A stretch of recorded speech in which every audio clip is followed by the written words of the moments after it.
باش دير Plein écran. الإبان Là, كليك droit. sur Oui, sur la photo, sur la vidéo. la Sur la vidéo. vidéo. Déjà, là où il y a la liste des. كتشوف انت الهي سي اسخوات. هذه أجي نجي هنا. هذه باش تعطيك ديجا تولي نوع أخرى دابا. Pour avoir les gens qui Voilà. sont. Et le permis ديالك دير voilà. Voilà. باش ما تنساش كومونسي لا صافي. Il y a deux places ici.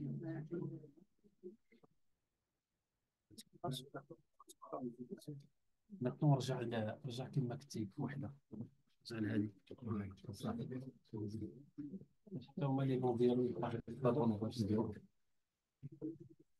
بسم الله الرحمن الرحيم. صلى الله وسلم وبارك على سيدنا محمد النبي الأمين وعلى آله وصحبه أجمعين. Je vous félicite déjà pour le premier jour du Ramadan. Qu'Allah Ta'ala nous facilite le jeûne, la prière de nuit et la lecture du Coran. Et comme on est dans le thème justement du Coran, première conférence, en fait le thème qui a été choisi, c'est les clés pour comprendre le Coran. Et ce que je vais vous présenter en fait, les clés que vous allez voir ne sont pas nécessairement peut-être celles que vous attendez. Parce que une des premières clés pour lire le Coran, c'est la langue arabe. Quand je m'adresse à un public francophone, si je vous dis ça, on arrête la conférence dès le départ. Donc, en fait, c'est d'aller voir quelles sont les clés qui vont nous aider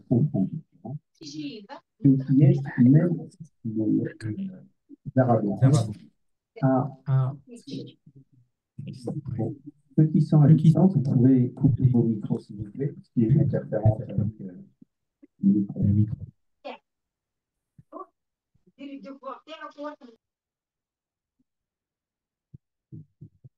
Le parrain.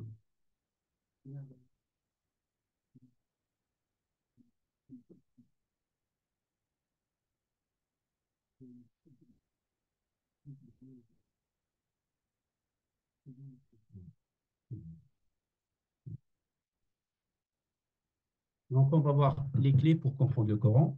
Et juste avant de voir ces clés-là, on va faire une petite introduction. Sur cette introduction, on va voir 6 choses. La route vers le succès dans la vie. Comment on peut y parvenir, les causes de l'échec dans la vie, et puis comment on érige la prière par le Coran et pour quelles raisons? Parce qu'elle mène réellement vers la foi et la force. On va voir pourquoi le Coran est un livre du succès et du bonheur, et puis pourquoi l'étude du Coran augmente la foi. Et après, on démarrera, Inch'Allah Ta'ala, sur les clés pour comprendre le Coran.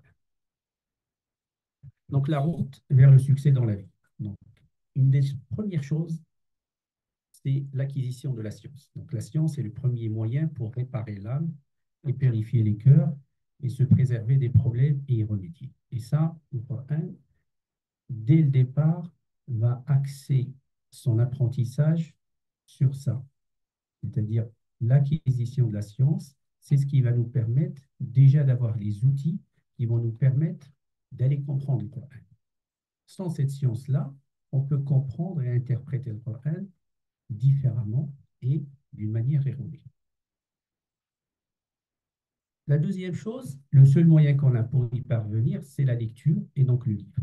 Et ça, c'est une obligation, c'est-à-dire lire, quel que soit le type de lecture, est un moyen qui nous permet d'appréhender le Coran.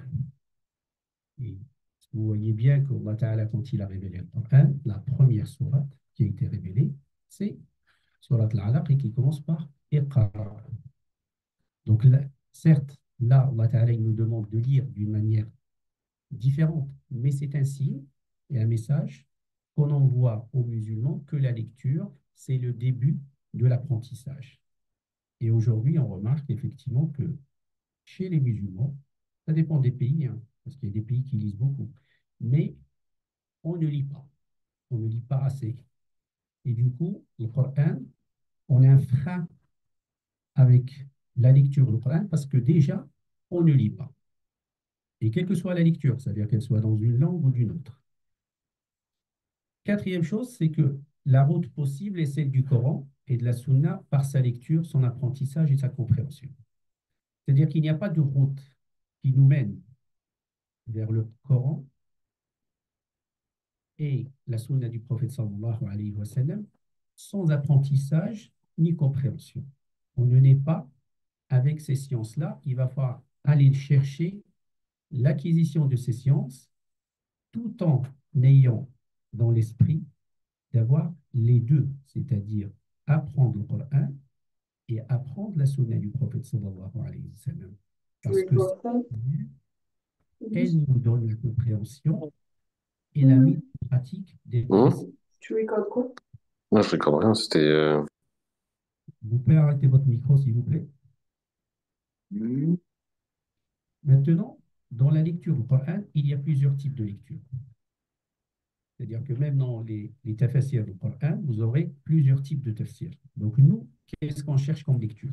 C'est-à-dire que si je veux lire le Coran, il va falloir que je cible quel type de lecture je veux faire du Coran.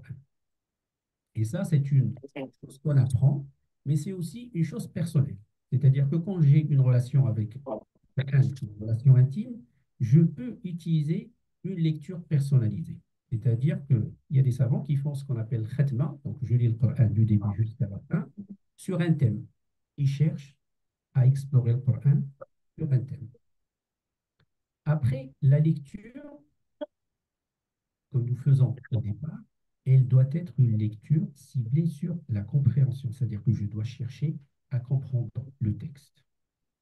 Et aujourd'hui, une des problématiques qu'on a dans la lecture du Coran, c'est qu'on ne lit pas le Coran pour comprendre. C'est-à-dire c'est un texte qu'on met de côté et on n'essaie pas de comprendre ce qu'il nous dit. Or, il n'a pas été révélé pour cela. Il a été révélé pour que nous le comprenions et que nous le mettions en pratique.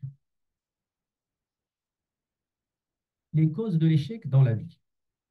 Moi, j'introduis ça, c'est parce que le Coran est un livre de vie. Et donc, c'est ce qui permet d'aller chercher les clés du succès dans le Coran. Donc, la première chose, c'est la faiblesse de la volonté issue de l'oubli. Donc, Allah Ta'ala, il dit, en décrivant Adam, وَلَقَدْ عَهِدْنَا إِلَى آدَمَ مِنْ قَبْلُ فَنَسِيَ وَلَمْ نَجِدْ لَهُ عَزْمًا. Donc, en effet, nous avons auparavant fait une recommandation à Adam, mais si nous n'avons pas trouvé chez lui une résolution ferme. Donc la volonté, en fait, vient du début. C'est-à-dire que si je n'ai plus d'objectif devant moi, va nous permettre, en fait,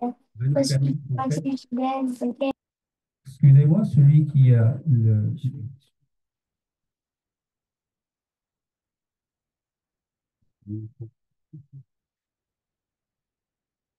Donc, si vous regardez bien le verset coranique qu'on a entre eux, c'est-à-dire Allah Ta'ala nous explique exactement pourquoi Adam a failli. C'est parce qu'il a oublié. Donc l'oubli découle en fait, va influencer effectivement la volonté. Donc on a l'effet qui dérive de la faiblesse et on a la volonté qui dérive de l'oubli.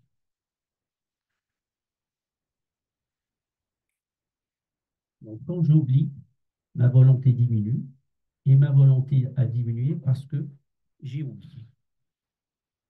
Et c'est pour ça que les savants, quand ils parlent de la volonté, ils disent en fait la volonté vient de trois choses principalement. Soit de l'amour, soit de la peur, soit de l'espoir. C'est-à-dire que quand j'ai quelqu'un qui aime quelque chose, automatiquement, dans son esprit, se crée une volonté d'aller chercher cette chose-là. Si c'est la peur qui déclenche ce sentiment, eh ben en fait, il va déclencher un sentiment de ne pas aller vers la chose. Et il y a l'espoir, parce que l'espoir fait vivre, et donc du coup, cette volonté dépend aussi de ça.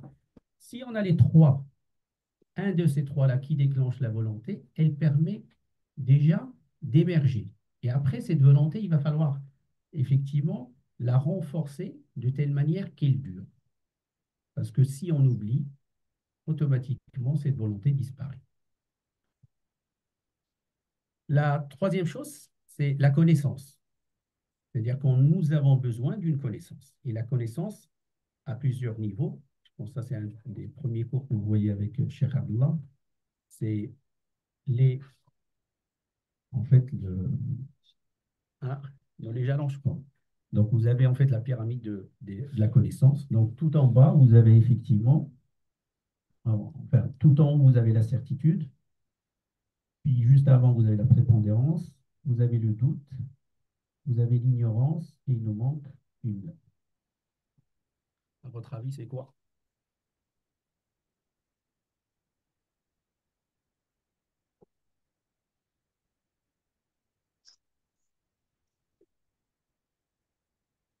Non? Personne qui a trouvé? Ah, l'indifférence. Non, c'est qu'en fait, on a à la base une ignorance qui est composée, une ignorance simple. Et puis, celle qu'on n'a pas mis ici, c'est en fait, c'est le wahm.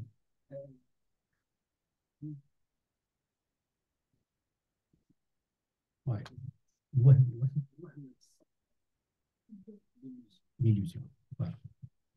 Donc, en fait, on a l'illusion qui manque. Mais dans l'ignorance, on a effectivement deux types d'ignorance. Une ignorance simple et une ignorance composée. L'ignorance simple, c'est ce que moi et vous ignorons des choses que nous n'avons pas étudiées. Ignorance composée, c'est celle où effectivement je crois des choses qui n'existent pas. C'est-à-dire, et je bâtis ma connaissance sur une ignorance qui n'en est pas. C'est en fait une absence de connaissance qui devient une ignorance. Donc, cette connaissance, elle doit être détaillée, elle doit être forte, et elle doit être présente pour opérer un changement. Sans ça, vous n'opérez aucun changement. Prenez le cas, par exemple, du fumeur.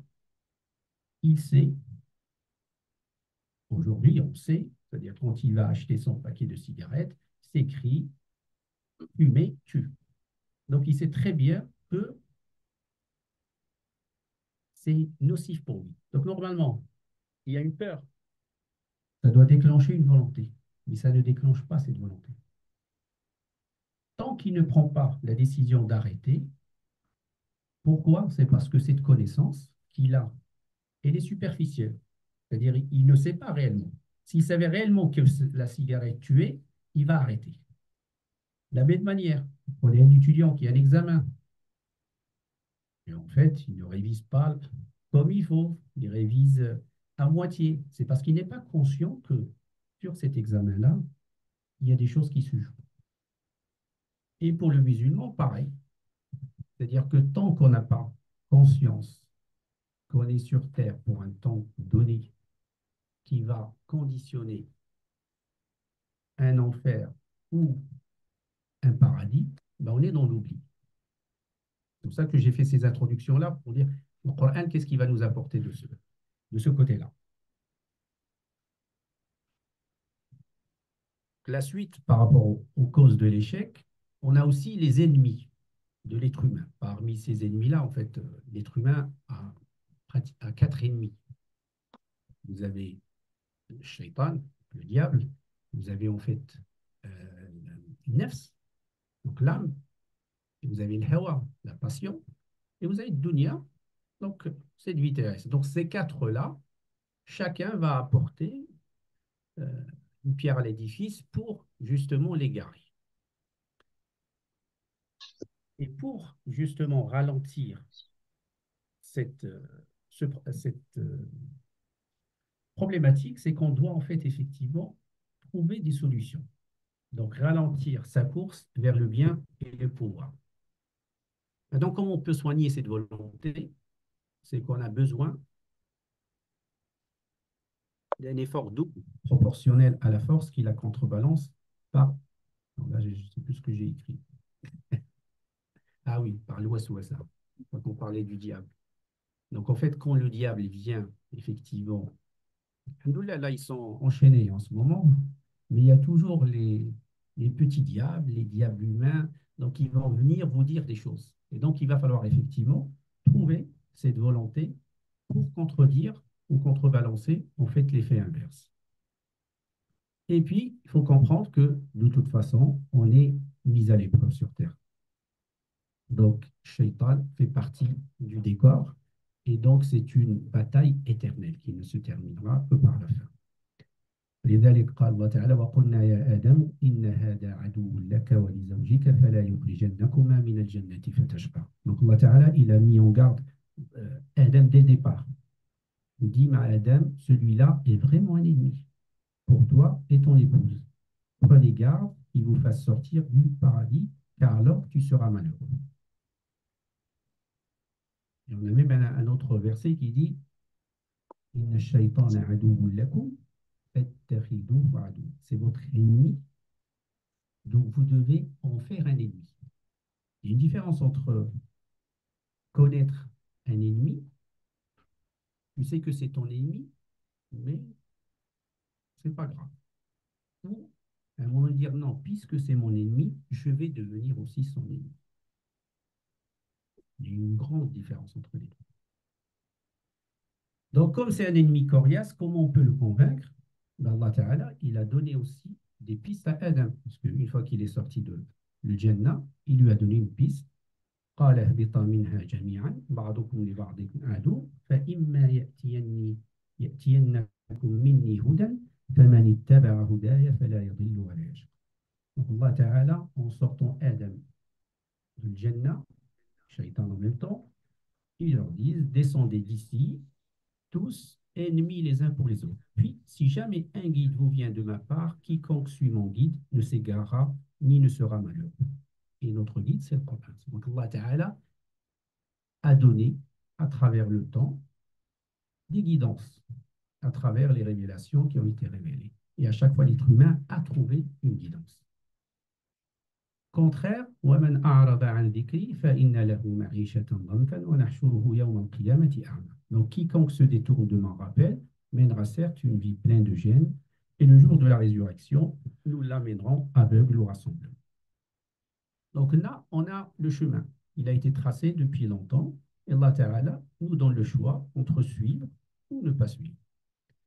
Et reste l'arme redoutable pour vaincre, c'est le Coran.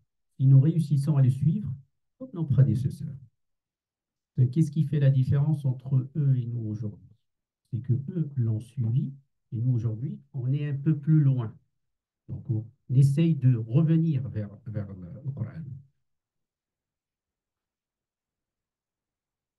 Alors, bien ici, la prière, l'importance de la prière, puisque ériger la prière par le Coran mène vers la foi et vers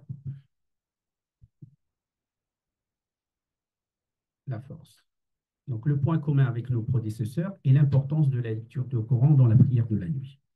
عن أمير المؤمنين عمر بن الخطاب رضي الله عنه النبي صلى الله عليه وسلم قال من نام عن حزبه من الليل أو عن شيء منه فقضاه ما بين صلاة الفجر وصلاة الظهر كتب له كأنما قرأه من الليل.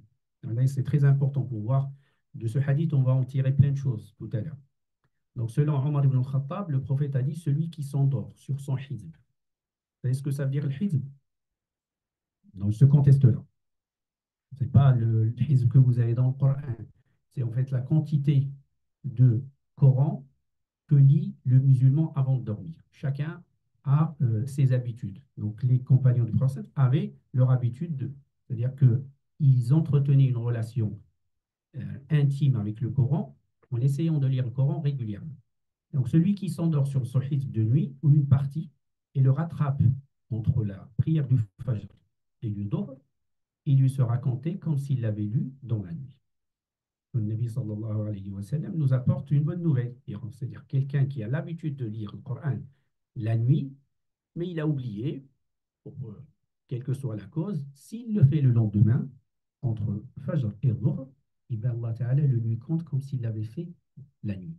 Et vous allez voir qu'après, entre le jour et la nuit, c'est deux mondes différents. Ce qui se fait dans le jour et ce qui se fait dans la nuit sont deux actions complètement différentes.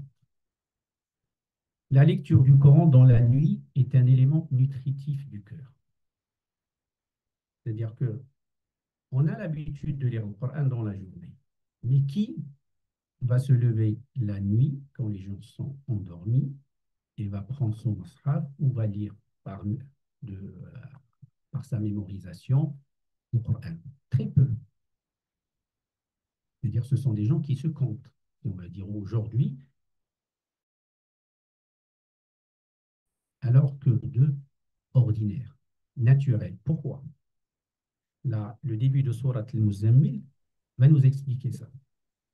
Muzammil, je vais vous le lire en français. Je pense que vous le connaissez en arabe ou pas?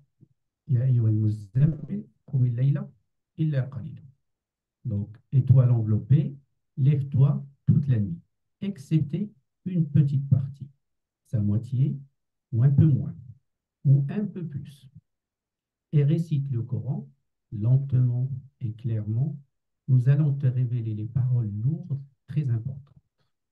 La prière pendant la nuit est plus efficace et plus propice pour la récitation. Tu as dans la journée à vaquer à de longues occupations. Et rappelle-toi le nom de ton Seigneur et consacre-toi totalement à lui. Ces 5 versets te résument l'importance du Coran dans la nuit. Au début, je dis que parce que Allah Ta'ala il a révélé cette sourate, c'était une obligation de faire Qiyam al-Layl. Et après, ça a été abrogé et c'est devenu une recommandation. Vous vous rendez compte? C'est-à-dire, nous, Tarawih, on les fait une fois par an. Là, c'était pendant 12 mois. Aïcha disait que cette obligation a été faite pendant 12 mois. Donc, chaque soir, il y avait une obligation de réciter le Coran en fonction de chacun, parce que la sourate détaille. Mais ce qui est important, c'est qu'elle nous explique pourquoi la nuit. C'est parce qu'il est plus propice à la récitation. Et parce que dans la journée, ben, on a des occupations. Donc la nuit, les Français disent porte-conseil, pour nous les musulmans, elle doit être en fait une période où on se relie à son Seigneur. Pas nécessairement en grande quantité, chacun doit avoir un minimum. Il y avait des compagnons du prophète, c'était 2 rak'at, pas plus. Il y avait longue ou courte, mais l'idée c'est de dire, à Ramadan, aujourd'hui, il n'y a personne, si tu lui dis le soir, qu'est-ce que tu fais, il va dire, Tarawih. C'est une évidence. La réponse n'a pas besoin de réflexion. Mais après Ramadan, c'est ça le but. Le Ramadan, il prépare après, c'est-à-dire les 11 mois qui restent. Donc la durée de la prière nocturne révélée, mais pour quelle raison? On va voir après.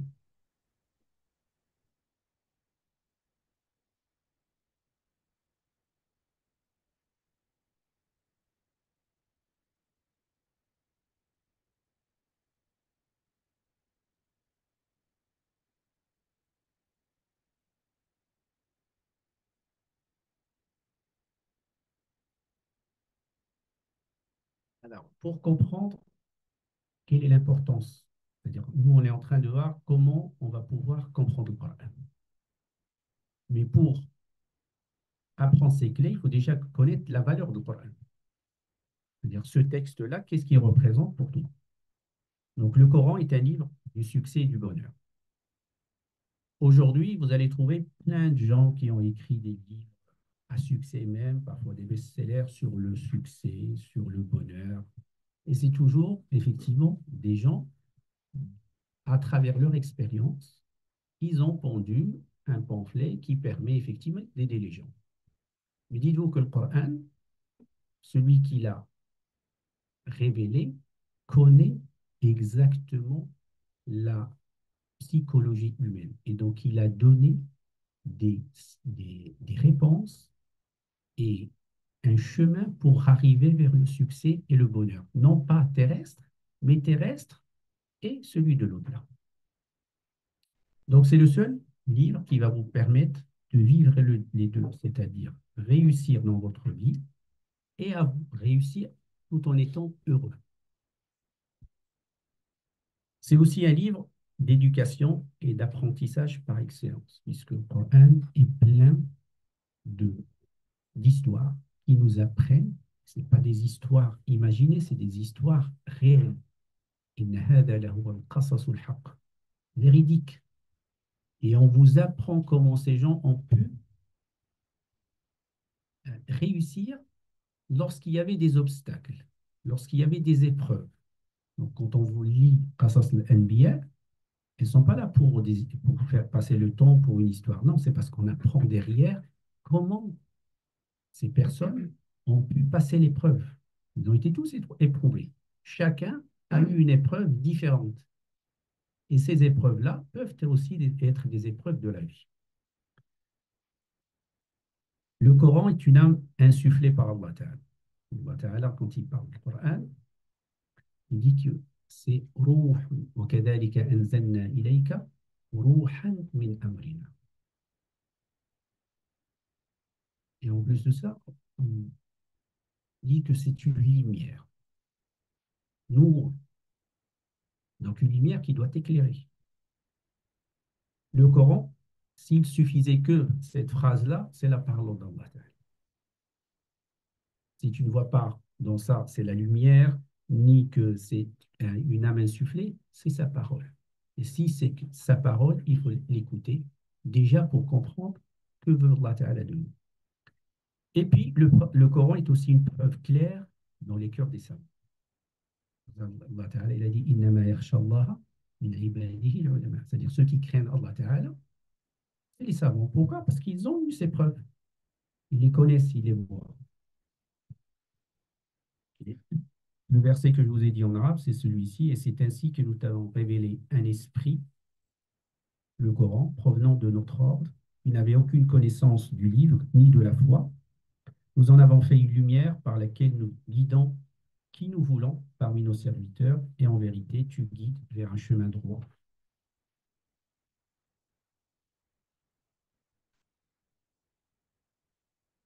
Donc, l'étude du Coran augmente la foi. Donc, on va voir comment le prophète sallallahu alayhi wa sallam était par rapport au Coran. Pourquoi le Coran augmente la foi? كان رسول الله صلى الله عليه وسلم أجود الناس. Le prophète sallallahu alayhi wa sallam était les plus généreux. وكان أجود ما يكون في رمضان حين يلقاه جبريل. Et donc encore plus généreux pendant le mois du Ramadan quand il rencontrait Jibril. وكان جبريل يلقاه في كل ليلة من رمضان. Et Jibril le voyait tous les soirs du mois du Ramadan. فلا رسول الله صلى الله عليه وسلم حين يلقاه جبريل أجود بالخير من الريح المرسلة. À ces moments où il rencontrait Jibril, il était encore plus généreux que les vents envoyés. Ce hadith, on est en plein Ramadan.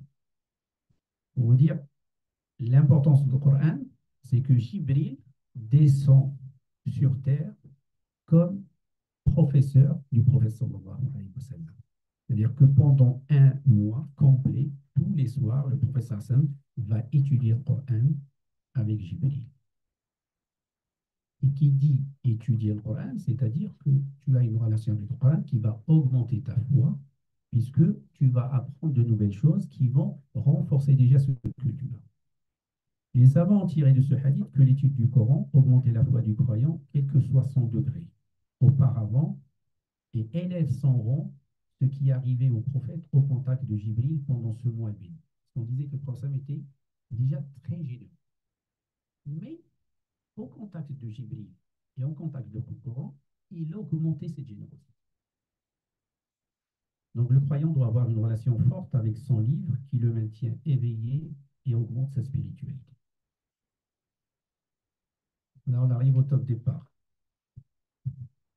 Donc, les objectifs qu'on doit atteindre. C'est-à-dire, la première chose, c'est se convaincre. Et convaincre, bien sûr, les autres, si on peut, que le succès, le salut et le bonheur et la force et la guérison se trouvent dans le Coran. Ça, on a les des versets coraniques qui nous permettent de voir ça. Mais il faut les vivre et se convaincre, c'est-à-dire arriver à une certitude, une conviction, donc un tiqad, qui permet après de conditionner les actions. Deuxième chose, c'est qu'effectivement, le but, comme on a fait le professeur Sam, c'est qu'il a éduqué une génération à travers le Coran. Et les compagnons du professeur ont éduqué une deuxième génération derrière à travers le Coran. Donc, le but, c'est de bâtir une génération ayant ces clés en main. Dire, voilà, c'est-à-dire le Coran, le Mus'haf en général, à la maison, il va être à côté pendant 11 mois. Il n'y a que pour Ramadan, il va être ouvert le plus. Et puis, concrétiser la foi par le Coran. Parce que le Rasoul sallallahu alayhi wa sallam, quand il a inculqué la foi aux compagnons, ça a été par le Coran. 13 années de la période mécoise, et elles sont que pour ça. Donc le Coran que nous avons aujourd'hui est le même que celui du prophète. Ça, il y a une certitude. Et des compagnons, donc, où est le dysfonctionnement? Pour vous, où est le dysfonctionnement? Pourquoi ça n'agit pas de la même manière que au moment du prophète sallallahu alayhi wa sallam, ou après sa mort, au moment où il y a les compagnons et ceux qui vont les suivre? Pas de réponse. C'est le ramadan. Je vous ai mis un schéma, ça c'est que tous ceux qui font de la communication, de la télécommunication le savent. On a un émetteur, un récepteur, et entre les deux, il y a un canal. Donc l'émetteur, il n'y a pas de problème. Le Coran, c'est le même qui a été révélé au prophète sallallahu alayhi wa sallam. Donc le problème, il est soit dans le canal, soit dans le récepteur. Sur le canal est bruité, il y a empêchement, soit c'est nous, les récepteurs, si le problème vient de nous. Donc, on va essayer d'y remédier avec les 10 clés, Inch'Allah. Alors, la première clé qui va nous permettre de comprendre le Coran, c'est son amour. C'est-à-dire que pour nous, tant qu'on le considère comme un livre ordinaire, il ne va pas nous servir. Mais quand on va commencer à dire que non, c'est un livre indispensable, on va établir avec le Coran, effectivement, on va dire une histoire d'amour. Deuxième clé, c'est garder à l'esprit le but de la lecture du Coran. Pourquoi finalement on lit le Coran? On verra après qu'il y a plusieurs manières pourquoi on lit le Coran. Mais il faut garder en l'esprit, en fait, justement ce but, pour ne pas s'en égarer. Si c'est un but, donc je dois parvenir à ce but.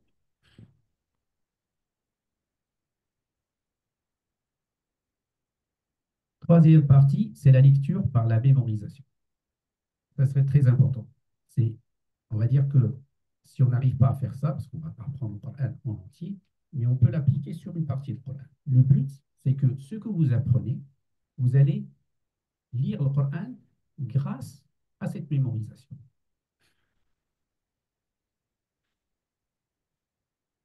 La lecture par le biais de la prière. Donc là, on va aller à un rang un peu plus haut, c'est qu'au lieu de lire le Coran, tout simplement, on va le lire pendant la prière. Et après, on va monter encore en grade, c'est de le lire par le biais de la prière nocturne. On va voir pourquoi. Puis la lecture à voix haute en chantonnant.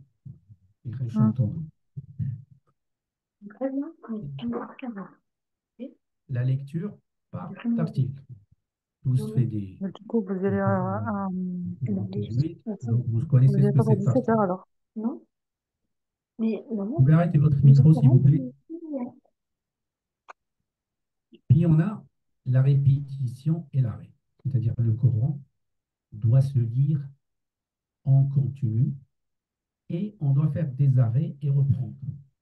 Et on va voir pourquoi ici.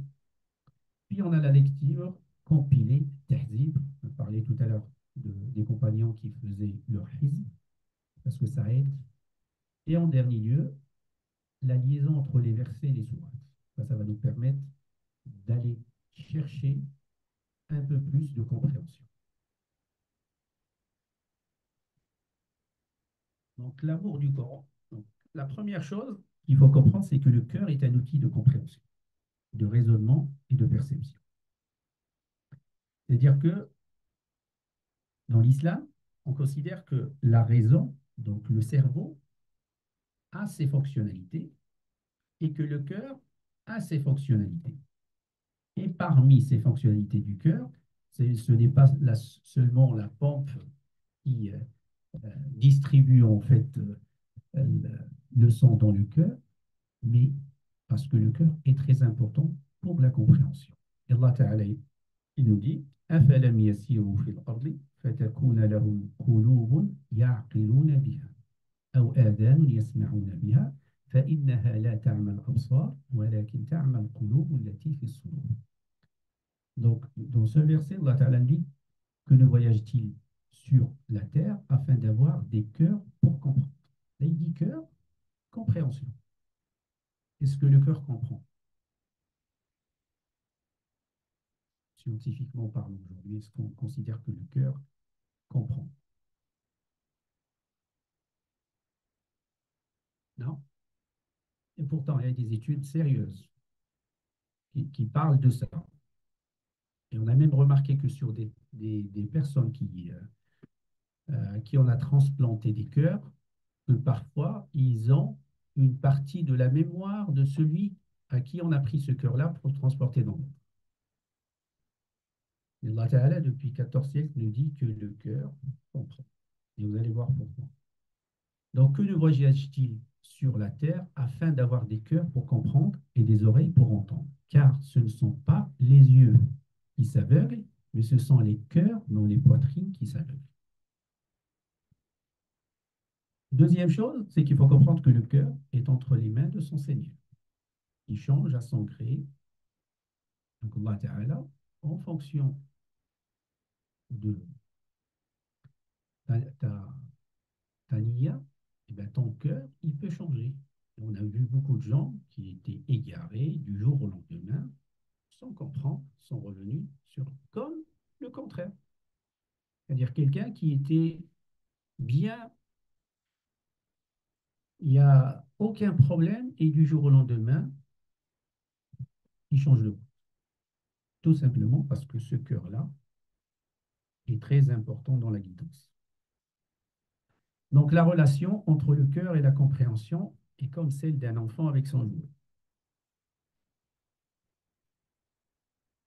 C'est-à-dire quand vous aimez quelque chose, un gamin quand il aime quelque chose, quand c'est son jouet fétiche, qu'est-ce qu'il fait?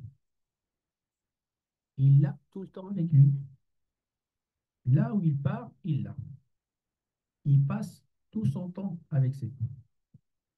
Ce cœur que vous avez dans vos entrailles, il est avec vous tout le temps. Donc, il conditionne plein de choses. Et pour aimer le Coran, ben vous devez établir cette relation-là. Créer cette relation qui n'existe pas. Pour ça, on a des signes. C'est-à-dire, on peut faire tout ce qu'on veut, mais il y a des signes qui nous disent si effectivement nous aimons le Coran ou pas. C'est-à-dire, si je pose la question à n'importe qui, je lui dis est-ce que vous aimez le Coran? La réponse va être oui. Mais est-ce qu'on l'aime réellement? Pour l'aimer réellement, il faut avoir ces signes-là. Donc, les signes d'amour du Coran, c'est la joie de le rencontrer. C'est-à-dire que si, par exemple, quelqu'un ouvre le Coran, puis tu lui dis ah, arrête, c'est pas le moment. C'est pas un bon signe. C'est-à-dire ta relation avec le Coran, c'est-à-dire tu veux l'écouter quand tu veux être tranquille. Non, la joie de le rencontrer. Quand j'entends le Coran, ça doit faire émerger en moi un sentiment d'amour. Si je ne l'ai pas, c'est que je ne l'aime pas. Y passer du temps en sa compagnie sans se lasser. Tous ceux qui sont passés par c'est-à-dire, quand vous dites à quelqu'un je l'aime, c'est-à-dire que j'aime passer du temps avec lui. Si vous n'arrivez pas à atteindre ce niveau-là, c'est que vous ne l'aimez pas. Et s'il n'est pas là, vous avez envie de le revoir. Donc la nostalgie de le rencontrer en son absence. Et en dernier lieu, c'est le plus important, une fois qu'on a établi ces trois-là, c'est se référer à ses conseils tout au long de la vie et se conformer à ses décisions. C'est-à-dire que quand j'ai un problème, j'ouvre le Coran et j'essaie de trouver une solution. Et on trouve des solutions. Si je n'ai pas ce lien-là, c'est-à-dire que le Coran, finalement, est un livre comme un autre Coran. Je n'ai pas encore atteint ce degré d'amour du Coran qui va me permettre derrière, effectivement, de le comprendre. Et pour le cœur, ben, on a deux moyens de l'ouvrir. Premier, c'est tawakkal ala Allah wa isti'ana. Donc, c'est se tourner vers Allah continuellement. C'est pour ça que, on verra tout à l'heure par rapport à l'Fatiha, pourquoi on récite l'Fatiha dans chaque prière. C'est-à-dire, on a 17 fois par jour, 17 rak'a, l'Fatiha. Et pourtant, dans l'Fatiha, qu'est-ce qu'on dit? Ihdina siratal mustaqim. C'est-à-dire, ton cœur, s'il ne se tourne pas vers son Seigneur, ben, vous avez les quatre ennemis que je vous ai cités tout à l'heure, qui, eux, se chargeront effectivement de combler cette absence. Puis en dernier lieu, vous avez la lecture ardue sur la grandeur du Coran et l'état de nos prédécesseurs vis-à-vis du Coran. C'est-à-dire les histoires, un des effets de l'histoire, c'est qu'il te permet de vivre ce que les autres ont vécu. Donc quand tu vas chercher la grandeur du Coran et que tu vois comment les compagnons du prophète et les tabi'in se comportaient vis-à-vis du Coran, ben, en fait, ton cœur, finalement, il se raffermit et il essaye de ressembler à ces gens-là. Parce que l'histoire, au final, c'est qu'on veut être comme l'autre. Donc, comment y parvenir? Donc, compter sur Allah et lui demander son aide. Je vous ai parlé de l'Fatiha. C'est, on va dire,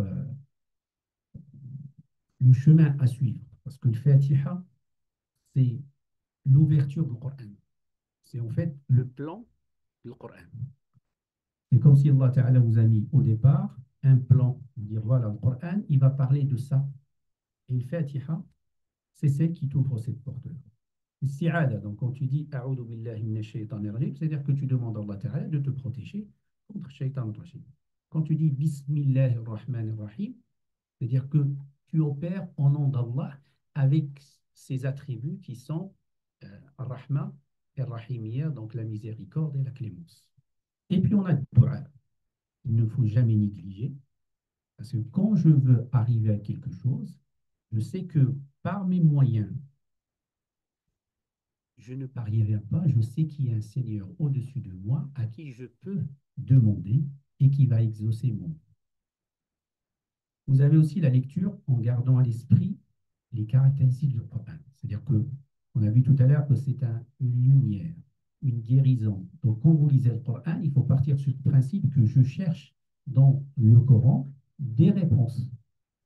Et si je suis en train de lire sans garder ces buts à l'esprit, ben, je vais faire une lecture finalement qui n'est pas adéquate.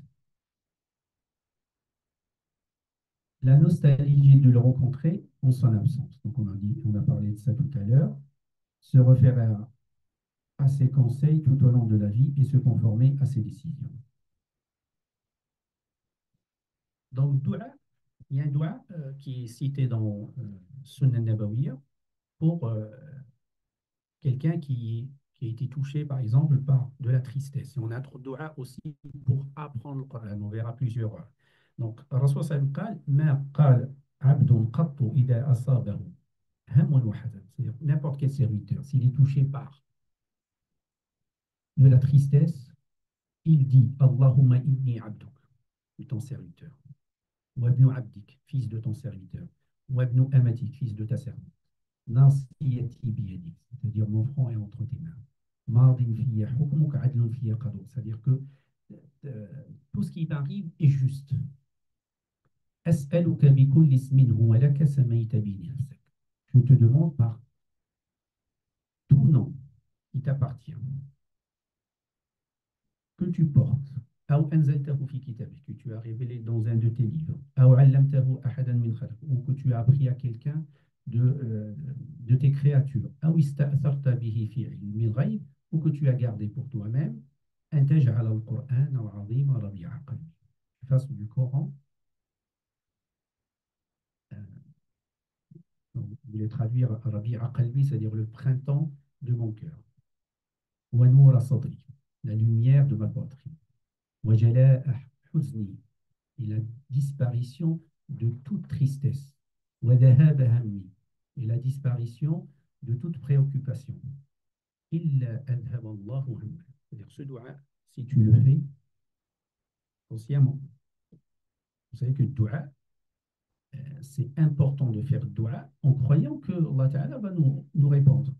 Si tu le fais juste pour ça, bah, la réponse, elle sera à la même volonté que tu as initié. Illa adhab Allahu anhu. C'est-à-dire, Allah, le prophète te dit que si tu le dis réellement, avec certitude, Allah Ta'ala va t'enlever toute tristesse. Et il va, en plus, c'est-à-dire qu'il va changer cette tristesse en joie. Il y a une différence entre enlever la tristesse et transformer la tristesse en joie. قالوا يا رسول الله ينبغي لنا أن نتعلم هؤلاء الكلمات. Ils disent qu'on devra, normalement, on doit les apprendre par cœur. J'ai dit, toute personne qui l'entend doit l'apprendre par cœur. Donc là, vous l'avez entendu. Il reste à l'apprendre par cœur. Donc, passe suivante. Voilà, gardez à l'esprit le but de la lecture du Coran. Donc, connaître la valeur et la grandeur du Coran. Donc, ça, vous pouvez vous aider par des livres, par des... Mais ce que je vous ai dit tout à l'heure, s'il suffisait que ce soit juste la parole d'Allah, il faut écouter la parole d'Allah. Donc, gardez à l'esprit les buts de la lecture du Coran et ses finalités. Donc, on a 5 types de lecture. C'est-à-dire sommairement. On a la lecture pour la récompense des hadiths qui prend la récompense. Vous savez que Allah Ta'ala, le prophète sallallahu alayhi wa sallam, quand il a parlé de Qira'at al-Qur'an, il a dit qu'il y a une récompense sur la lecture du Coran. Donc ça, c'est un but. C'est-à-dire, je peux lire le Coran, je dis, pour moi, le but, c'est de lire le Coran parce que je sais que pour chaque lettre, j'aurai une hasana, la hasana est décuplée, et ainsi de suite. C'est un but louable, mais pas suffisant. Il y a la lecture où il y a c'est du dialogue et de la demande. C'est-à-dire, je lis le Coran Ta'ala, je lis le Coran et je sais que Allah Ta'ala me parle. C'est-à-dire que je sais que c'est sa parole. Donc, quand je lis un verset, je dis, mais Allah Ta'ala, il me parle. Donc, comment je dois, moi, réagir par rapport à cette parole? Et en même temps, j'initie un dialogue avec Allah Ta'ala. Donc, ça, c'est une autre manière aussi, un but recherché pour justement comprendre le Coran. La troisième partie, c'est que je lis le Coran pour guérir. C'est une guérison. On verra par quoi. Quatrième partie, je lis le Coran pour comprendre, acquérir les connaissances de base. Puisque Allah Ta'ala a révélé dans le Coran, il a mis plusieurs choses, dont des choses importantes que je dois acquérir. Et puis, il y a la dernière lecture, c'est je lis pour mettre en pratique ce que le Coran me demande. La plus difficile, ça sera quoi? Ah, la mise en pratique. La connaissance, elle demande du temps. Donc, gardez à l'esprit ces buts. Donc, Allah aime quand tu lis. Ça, il faut le mettre dans sa tête. Dire voilà, Allah Ta'ala, il nous a demandé de lire le Coran et donc il aime qu'on le lise. Donc, pour la récompense, on a le hadith du prophète sallallahu alayhi wa sallam qui dit Man qara'a harfan min kitabillahi falahu hasan. Chaque lettre lue est une hasana. Wal hasanatu bi'ashri amthaliha. Chaque hasana est décuplée.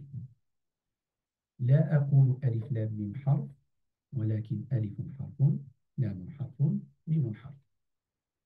Dans ce hadith, il y a aussi ce qu'on appelle irjaz nabawi.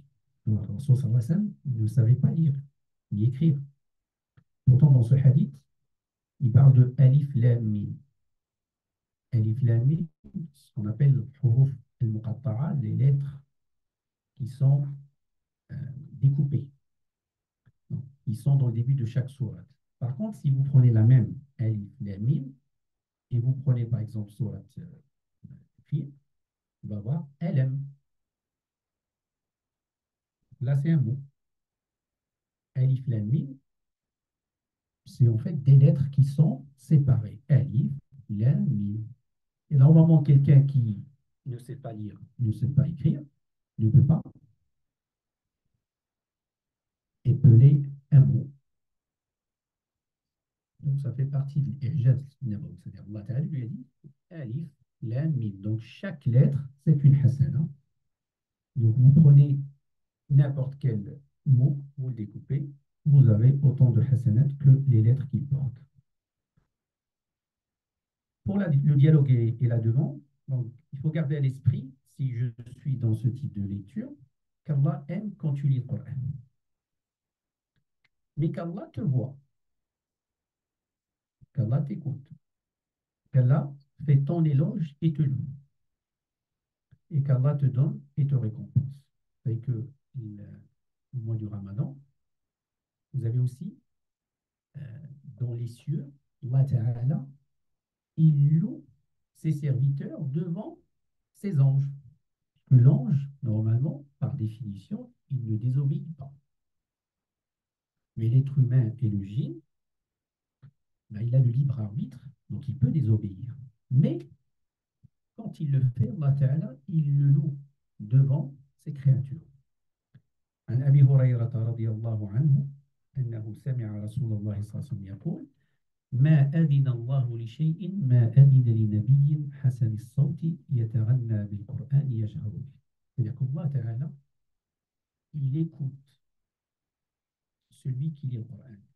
Et là, il nous parle, c'est-à-dire il écoute plus Nabi sallallahu alayhi wa sallam, qui avait une belle voix et qui chantait le Coran et le faisait à haute voix.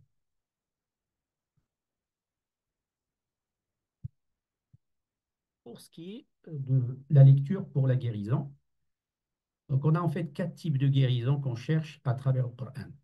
Guérir son âme, et on a un arsenal de versets coraniques qui nous permettent effectivement de chercher cette guérison dans cette partie-là, puisque l'âme,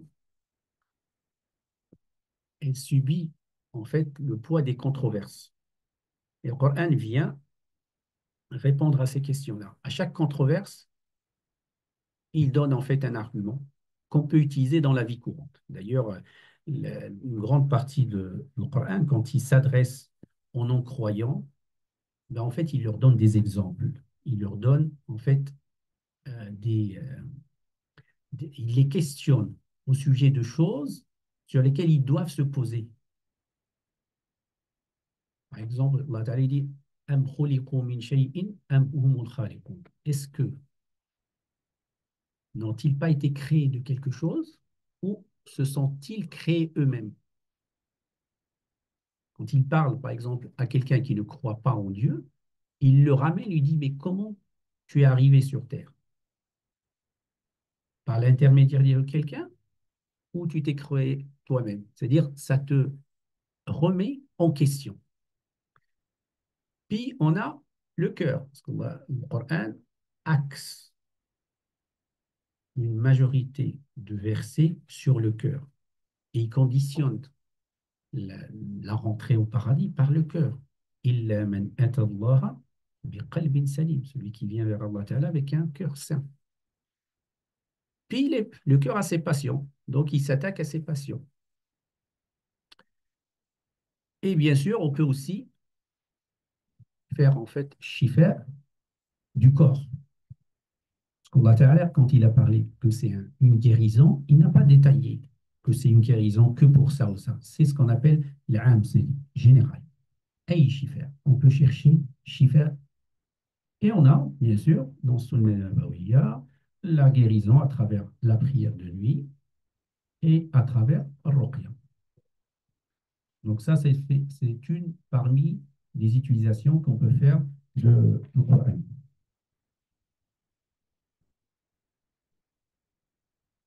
Et Allah Ta'ala nous le rappelle dans le verset suivant, Ya ayyuhan nasu qad ja'atkum maw'izatun min rabbikum wa shifaa'un lima fi s-suduri wa hudan wa rahmatun lil mu'minin. Donc aux gens, une exhortation vous est venue de votre Seigneur, une guérison de ce qui est dans les poitrines et un guide et une miséricorde pour les croyants. Maintenant, pour la lecture, pour la connaissance, il faut comprendre que le but ultime de la révélation, c'est le Coran. Allah Ta'ala a révélé d'autres livres, mais celui-ci est resté comme un livre éternel. C'est-à-dire que le Coran reste le défi par lequel Allah Ta'ala a défié les Arabes jusqu'à la fin des temps. Vous arrivez à faire un Coran comme celui-ci, puis après le défi est descendu à 10 sourates, puis à une sourate. Jusqu'à aujourd'hui, il n'y a personne qui est venu nous prendre une sourate qui peut effectivement défier le Coran. La connaissance d'Allah, du dernier jugement et des prescriptions. Ça, c'est les trois axes majeurs qu'on a dans le Coran. C'est-à-dire, pourquoi on lit le Coran, c'est pour connaître Allah Ta'ala. Comme on va être jugé, on doit connaître ce qui se passe le jour du jugement. Et puis, Allah Ta'ala ne nous a pas laissé comme ça, il nous a demandé de faire des prescriptions. Donc, les adorations, les 5 prières, Sawm, Zakat, Hajj. Et puis, la lecture du Coran, minutieusement. En fait, beaucoup de gens lisent le Coran rapidement.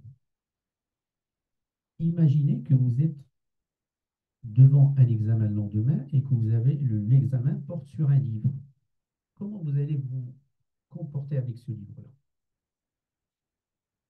Soit vous êtes des gens qui mémorisent bien, vous allez l'apprendre par cœur. On peut apprendre 100 pages, 200 pages pour un examen. La mémoire courte permet de faire des miracles. Mais dites-vous que le Coran, c'est le même principe. C'est-à-dire que tu dois dire que ce livre-là, demain, je vais te juger sur ce qu'il y a, ce qu'il comporte. C'est-à-dire, si le Coran t'a dit de faire ceci, tu ne l'as pas fait, ben demain, le Coran, il va venir et te dire, tu ne l'as pas fait. Et puis, le Coran, quand vous allez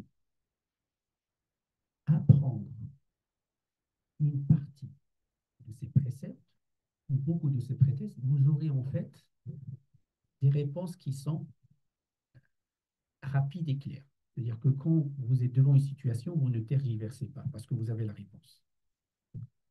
Et ça, on le trouve aussi des exemples dans le Coran. Le prophète Hassan, quand il sort pour faire le hijra à Médine. Donc, quand ils arrivent dans la grotte et que les gens viennent le chercher, Abu Bakr, qu'est-ce qu'il lui dit? Il dit, ils vont nous voir. Tout de suite, Rasul il répond, La tahzan, inna Allah ma'ana. C'est-à-dire, c'est une certitude. Il n'y a même pas besoin de se poser de questions. C'est-à-dire, ce que j'ai appris, je le connais tellement par cœur que la réponse est là. Je n'ai même pas besoin de réfléchir.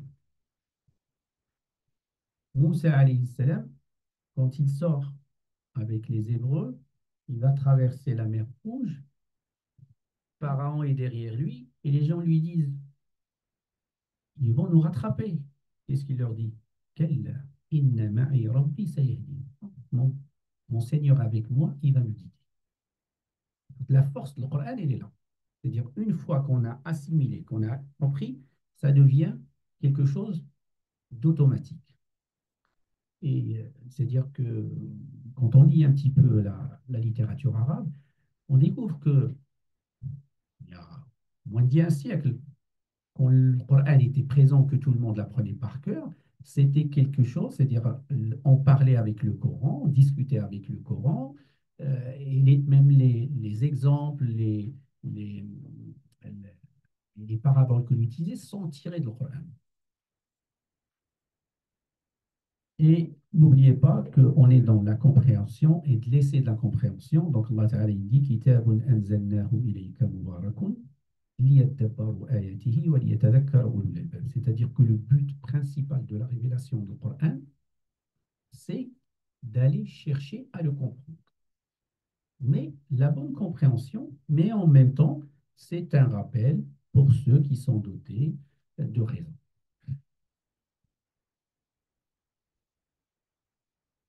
Il nous reste la dernière, c'est par la mise en pratique. C'est-à-dire que si je lis le Coran, pour le mettre en pratique, là, j'ai besoin d'extraire des exemples qui sont à l'intérieur du Coran et voir comment les gens ont mis en pratique le Coran. Aïcha, quand on lui a posé la question, on lui a dit كيف كان خلق رسول الله صلى الله عليه وسلم. Comment était le comportement du prophète sallallahu alayhi wa sallam. Il dit كان خلقه القرآن. Et dans une autre version, il dit كان قرآنا يمشي على الأرض. C'était en fait un Coran ambulant. Ça, c'est une mise en pratique. C'est-à-dire que le prophète sallallahu alayhi wa sallam exprime le Coran dans ses faits et ses gestes. Et le Coran, il n'a été révélé que pour ça. C'est-à-dire pour qu'il soit appliqué sur terre. On a le Hassan al-Basri qui nous dit Amara Allahu an-nasa an ya'malu bil-Qur'an fattakhadhu tilawatahu 'amal. C'est-à-dire que Allah Ta'ala, il a demandé aux gens de mettre en pratique le Coran. Mais qu'est-ce que les gens ont fait? Ils l'ont lu et ils ont fait de cette lecture un travail. Parce que lire ou apprendre le Coran et ne pas l'appliquer n'a aucun sens. C'est-à-dire que l'être humain, une fois qu'il a une conviction, sa vie est conditionnée par ses convictions. Donc, si le Coran n'a aucun effet sur ta vie, c'est qu'il n'est pas arrivé au stade où il devient une conviction claire pour toi.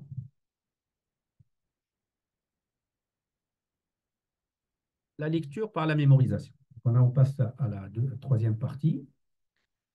Quelle est la relation entre la mémorisation et la compréhension? Ça, en fait, il y a une étroite relation. Pourquoi? Aujourd'hui, si on dit à quelqu'un il faut apprendre le Coran, à dire c'est pas possible. C'est un travail de longue haleine, ça peut nécessiter des années. Donc, mémoriser le Coran est quelque chose de compliqué.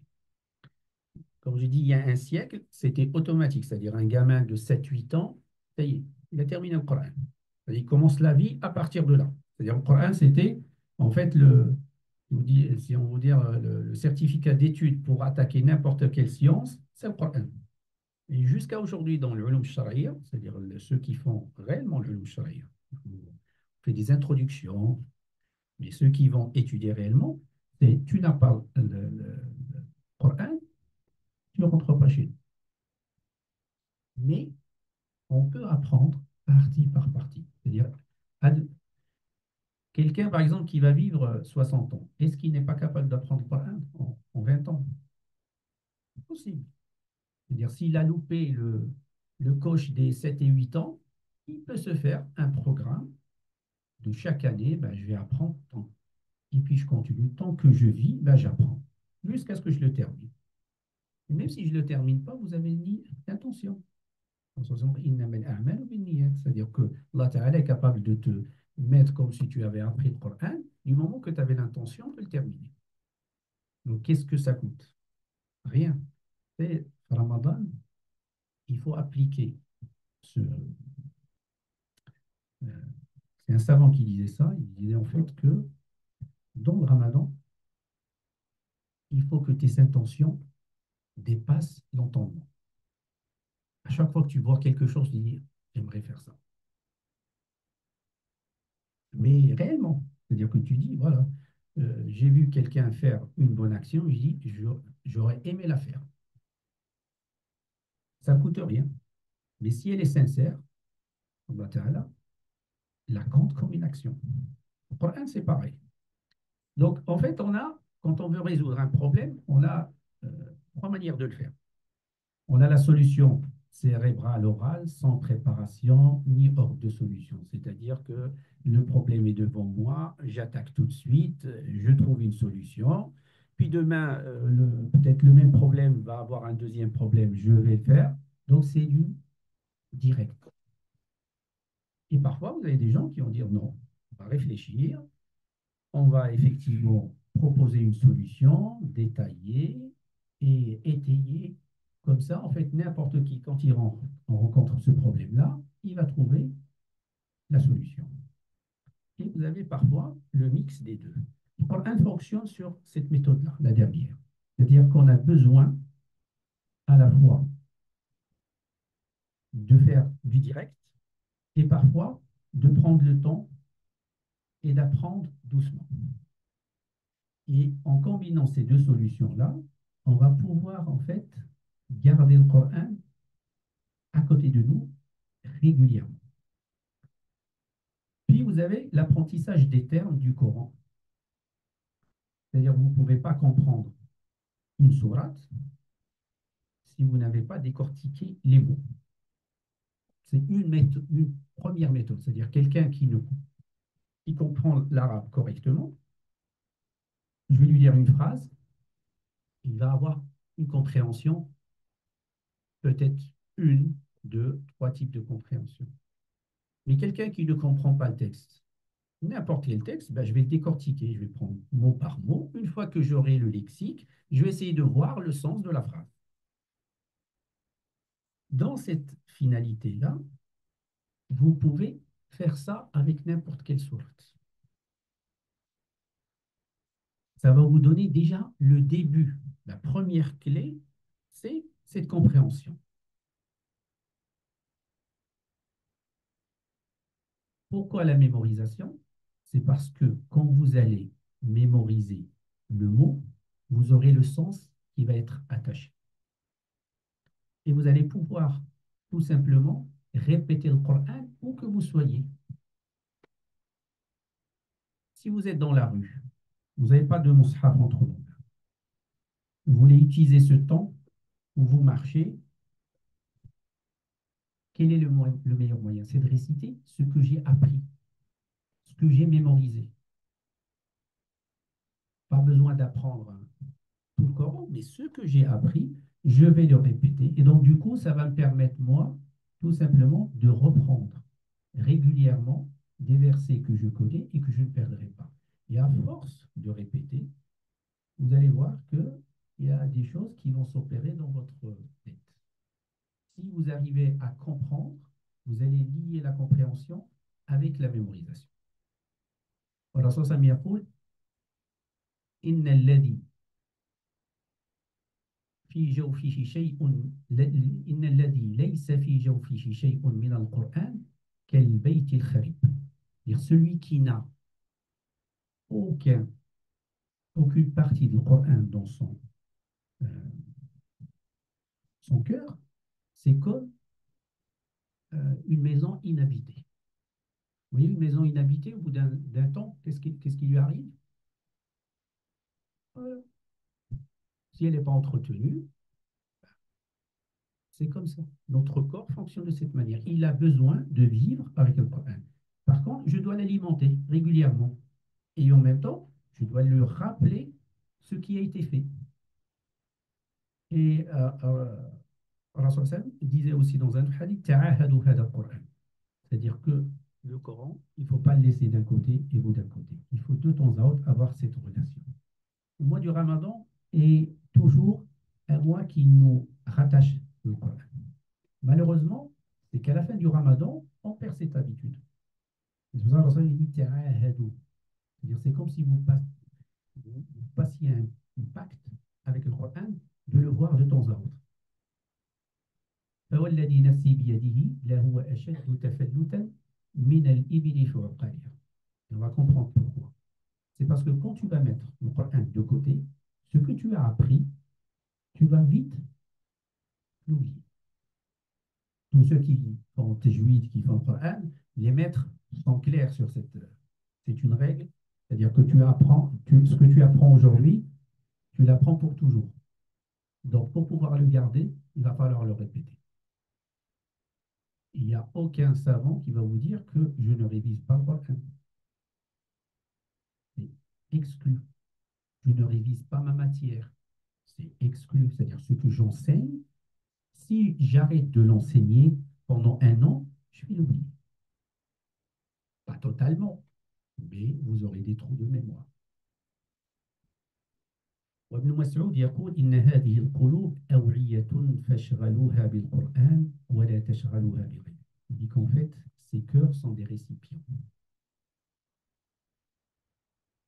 Remplissez-les de Coran et ne le remplissez pas d'autre chose. C'est-à-dire priorité au Coran. Pourquoi? Pour les mêmes raisons qu'on a dit tout à l'heure. C'est-à-dire qu'il faut établir une relation jusqu'à avoir cet amour avec le Coran. Si vous les remplissez avec d'autres choses, eh bien ces choses-là vont prendre la place du Coran.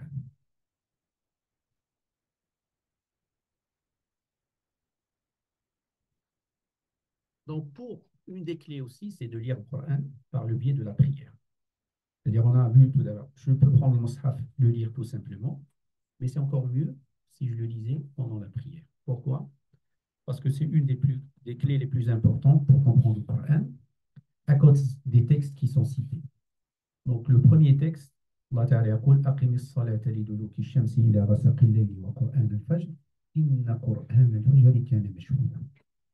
Et Allah Ta'ala de dire accomplit la salat du déclin du soleil jusqu'à l'obscurité de la nuit et aussi la lecture de l'aube, car la lecture de l'aube a des témoins.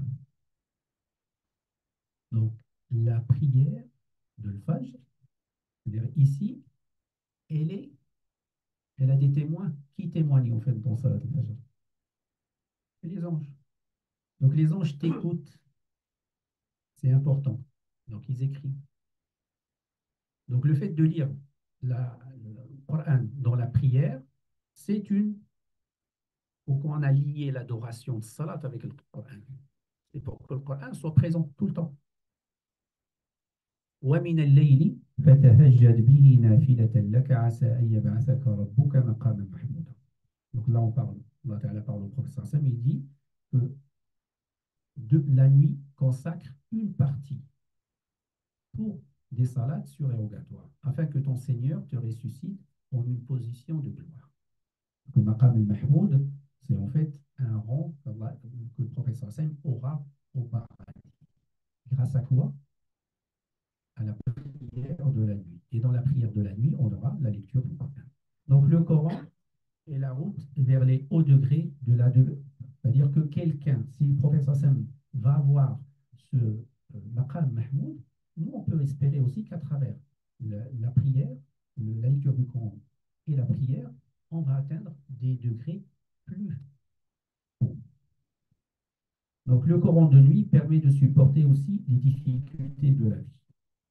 On a cité tout à l'heure les 5 premiers versets de Surat Al-Muzammil. Allah Ta'ala, il a ordonné à ses compagnons, aux compagnons du prophète Hassan, de faire la prière de nuit pendant un an.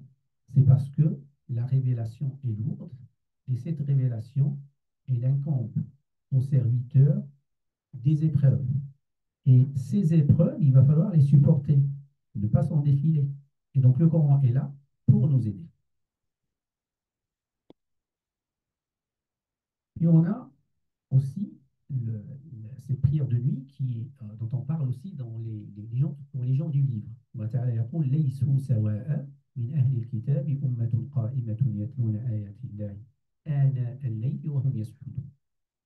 Mais ils ne sont pas tous pareils. Il est parmi les gens du livre une communauté droite qui, aux heures de la nuit, récite les versets d'Allah en se prosternant. On voit que même chez les gens du livre, avant, et même aujourd'hui, vous avez des monastères les églises qui sonnent à minuit. Donc, vous avez en fait des prières qui sont entretenues dans ces endroits-là. Pourquoi? Parce qu'ils savent que la prière de la nuit est très importante. Donc, Allah a fait l'éloge des gens du livre qui lisent les versets de la nuit. Puis, on a un autre verset. Là, il y en a plusieurs. Après, on va laisser celui-ci pour se consacrer au hadith du prophète sallallahu alayhi wa sallam. Il dit, il dit, la hasada illa على اثنين رجل آتاه الله مالا فهو ينفق منه آناء الليل وآناء النهار ورجل آتاه الله القرآن فهو يقوم به آناء الليل وآناء النهار. Donc, le hasad, vous connaissez ce que c'est, le hasad? Jalousie. Mais on dit jalousie, jalousie. Pas que l'envie, vraiment la jalousie, c'est le hasad dans la langue arabe. C'est vouloir le bienfait qu'il y a chez l'autre, même s'il ne me revient pas. C'est ça le hasad. C'est-à-dire, vous avez quelqu'un qui a une belle voiture, vous ne dites pas, j'aimerais bien avoir la même. Ça, c'est autorisé dans l'islam. Moi, j'aimerais bien avoir la même. Non, je veux cette voiture-là. Et si cette voiture-là, je ne peux pas l'avoir, je veux qu'elle ne soit plus à lui. C'est ça le hasad. C'est pour ça que c'est le pire des maladies du cœur. Après, riya, que riya, c'est une porte directe en enfer. Mais le hasad, Rasul sallam il dit ya'kulu al-hasanat kama ta'kulu an-nar al-hatab, c'est-à-dire le hasad, il dévore les bonnes actions comme le feu dévore les bûches. Donc c'est très important. Par contre, ici, le Rasul sallam il dit la hasada illa fitnatin. Par contre, il y a deux choses sur lesquelles il n'y a pas de jalousie. Vous êtes autorisé, dans la langue arabe, on dit le ribta, c'est-à-dire vraiment c'est une jalousie, mais bonne. Il dit dans deux choses, deux personnes. Il y a un, Allah Ta'ala lui a donné de l'argent qu'il dépense jour et nuit dans le bien. Lui, celui-là, tu peux le jalouser. Et bien sûr, comme j'ai dit, en voulant qu'il reste, qu'il fasse toujours ce qu'il fait. Et la deuxième chose, il dit, c'est celui, Allah Ta'ala lui a donné le Coran. Et il le lit jour et nuit. Donc, dans ces deux-là, le professeur nous a dit, tu peux envier cette personne et vouloir la même chose qu'il a.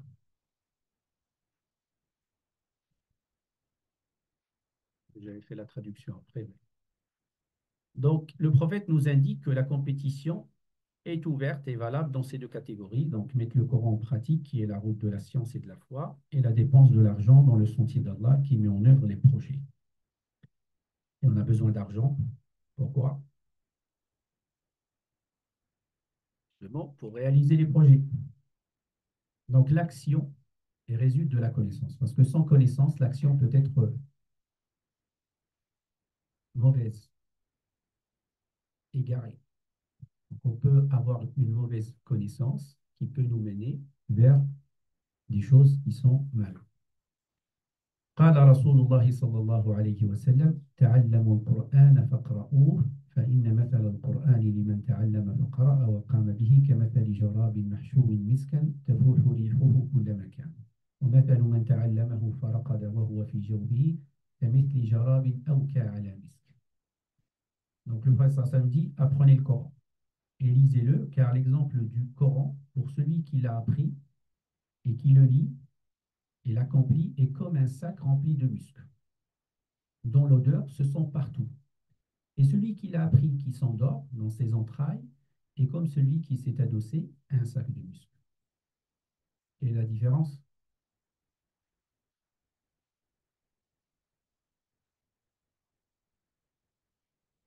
Là.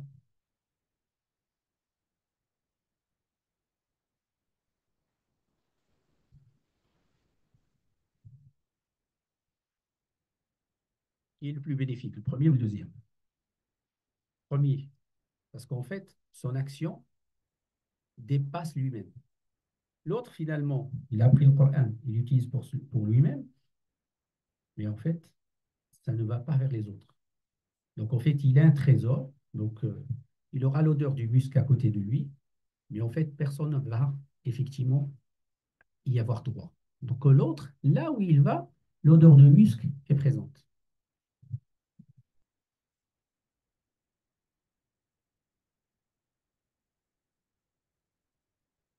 Donc, ouais, là, on passe par rapport à la prière nocturne. On a d'autres choses importantes. سمعت عمر بن الخطاب يقول قال رسول الله صلى الله عليه وسلم. Donc, c'est le premier hadith qu'on a vu. من نام عن حزبه أو عن شيء منه فقرأه فيما بين صلاة الفجر وصلاة الظهر كتب له كأنما قرأه من الليل. Donc, celui effectivement qui s'endort sans avoir lu son hizb de nuit. On a dit s'il le fait entre salat al-fajr et salat al-dhuhr, il lui est compté comme s'il l'avait fait pendant toute la nuit. Donc l'importance de la lecture et la compréhension. C'est-à-dire, si je lis et je ne comprends pas, c'est comme si je n'ai rien vu. Et la grosse problématique, quand vous lisez un roman et que vous suivez une histoire, à la fin de l'histoire, vous êtes capable de me raconter tous les faits, ou au moins de me résumer ce qui s'est passé. Vous lisez une sourate, est-ce que vous êtes capable de me dire qu'est-ce que vous avez compris? Même en français. Même ceux qui lisent le Coran en français, en fait, ils le lisent, oui. Ben, en fait, on perd le fil de l'histoire parce que la lecture du Coran n'est pas comme la lecture d'un livre où, en fait, on a une histoire derrière, des personnages. Il n'y a que, par exemple, si vous prenez Surat Yusuf, on a une histoire du début jusqu'à la fin, et du coup, on vit une histoire. On peut à la fin dire, oui, j'ai compris ça ou ça. C'est pour ça que une des difficultés de la lecture du Coran, c'est effectivement de comprendre avant de lire. C'est-à-dire, je dois m'aider avant de lire le Coran. Par exemple, on va lire une sourate, on va essayer de la comprendre. Il faut que j'aie en tête au moins de quoi parle cette sourate.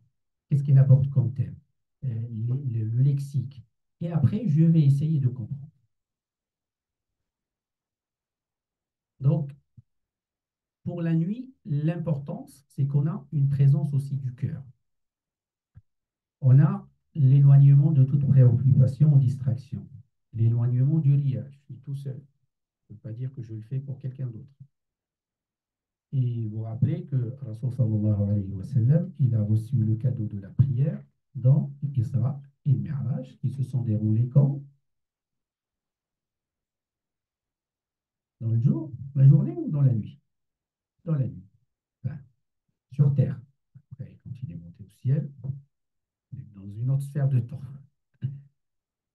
الحسن بن علي رضي الله عنه يقول إن من كان قبلكم رأوا القرآن رسائل من ربهم فكانوا يتدبرونها بالليل ويتفقدونها بالنهار. الحسن بن علي Ali, il avait deux enfants de Fatima, qui est le Hassan et le Hussein. Hassan il dit que ceux qui nous ont précédés, imaginez le Hassan ibn Ali, il a vu le prophète sallallahu alayhi wa sallam. Il parle à ceux qui sont dans son temps. Il dit ceux qui ont été avant vous. Donc il s'adresse à la génération qu'il voit.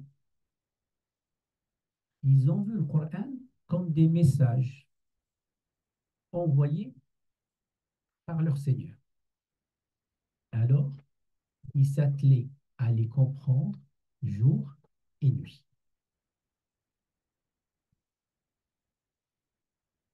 À leur époque. Aujourd'hui, on va dire, bon, c'est des messages, mais incompréhensibles. On n'a ni l'outil pour comprendre, ni l'environnement qui nous aide. Et le prophète sallallahu alayhi wa sallam disait, apprenez le Coran et lisez-le, car l'exemple du Coran pour celui qui l'a appris, qui le lit, donc j'ai répété, désolé. Donc la lecture pour le cœur est comme l'arrosage pour la plante. Quand est-ce que vous arrosez une plante? Allez, une plante d'intérieur, hein. Les gens qui n'ont pas de jardin. Ah, le soir. Ouais. Dans la journée, l'eau va s'évaporer rapidement. Le Coran, c'est comme ça. C'est-à-dire pour arroser le Coran, il faut l'arroser le soir. Donc, il faut vivre avec le Coran le soir. La lecture à voix haute en chantonnant.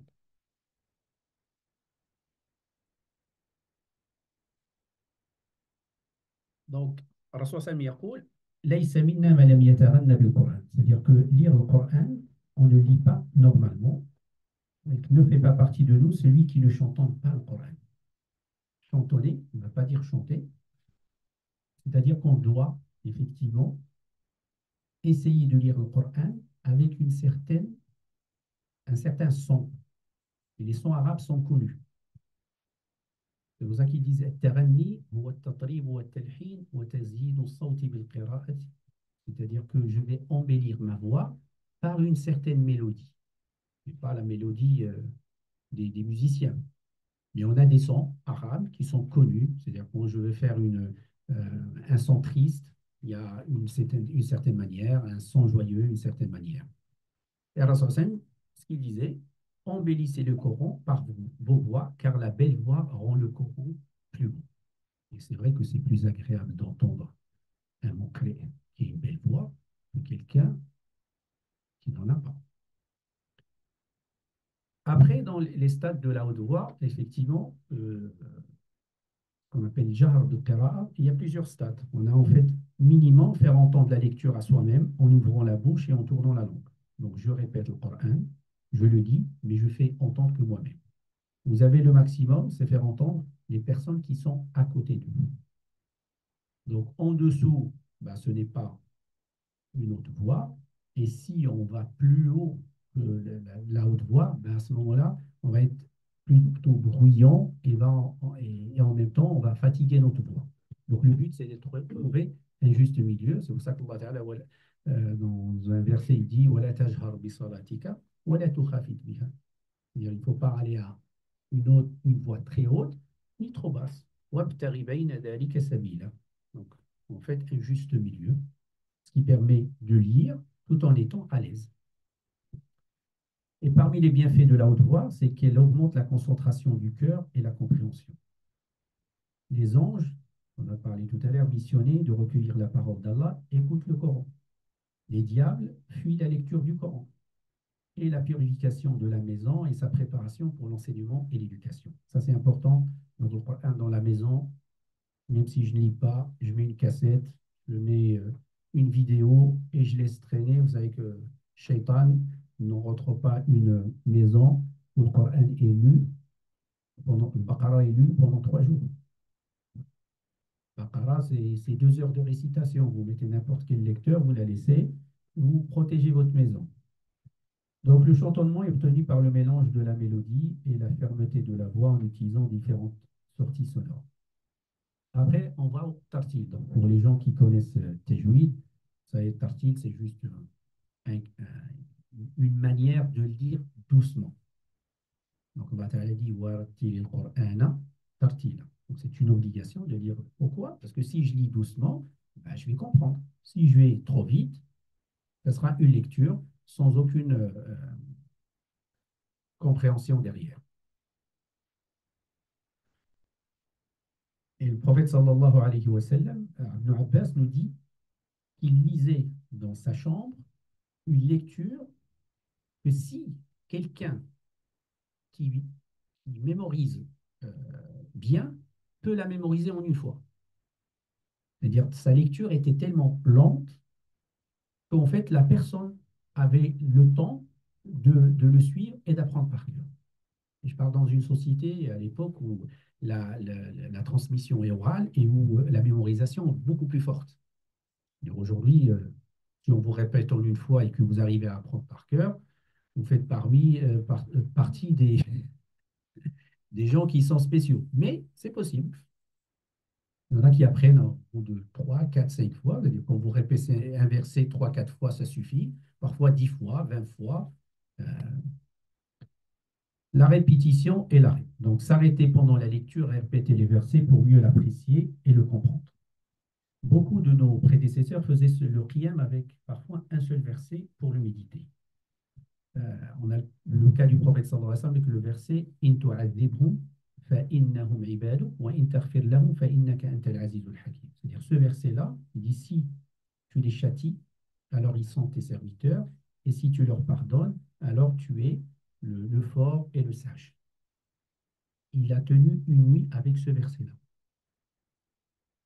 Donc, imaginez le même verset, vous êtes en train de le répéter, à chaque fois, vous essayez de trouver quelque chose.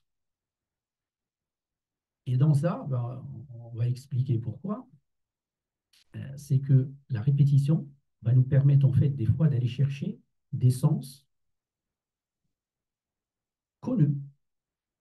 Première fois, je dis, tiens, ouais, ça dans ce sens-là, deuxième ça. Et parfois, Allah Ta'ala, il va te donner un sens que personne n'a été lu dans un tafsir. On a Asma, la sœur de Aïcha, pareil, elle était avec son mari, il est parti au marché, il revient, et il a tenu ce verset-là. فوقانا عذاب السوء فمن الله علينا ووقانا عذاب السوء.